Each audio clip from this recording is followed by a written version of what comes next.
था लबनान की ये माँ अपने बेटे की कब्र में उतर कर फूट फूट कर रोने लगती है जब उसे अपने बेटे की कही हुई ये बात याद आती है। जंग में शहीद बेटा हमेशा अपनी माँ से ये कहा करता था कि माँ, अगर तुम मेरे लिए जन्नत हो तो मुझे अल्लाह की दी हुई जन्नत की क्या जरूरत है। और पता है ये माँ क्या कहती थी कि बेटा, अल्लाह सबसे बड़ा है, अल्लाह करीम है, और जब तुम्हें वो जन्नत मिलेगी मैं तुम्हारे साथ उस जन्नत में रहूंगी।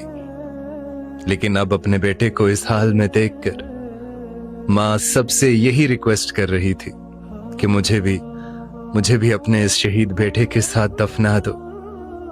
और दूसरी तरफ ये तस्वीर देखिए, 2.5 साल के बाद एक फलस्तीनी इसराइल की कैद से आजाद होकर अपने भाई के पांव में गिरकर गिड़गिड़ाकर उसके पांव में गिर रहा है, क्योंकि उसका भाई उसके लिए बाहर से जितनी भी एफर्ट्स कर सकता था, उसके लिए, उसको आजाद करवाने के लिए, इसराइलियों के चुंगल से छुड़वाने के लिए उसने वो सारी जान लगा दी। और अब जब वो के आजाद होकर आया तो वो अपने भाई के कदमों में गिरकर उसका शुक्रिया अदा कर रहा है। और भाई ने फिर उसको किस कदर सीने से लगाया, किस तरह से सीने से लगाया, वो आपके सामने है।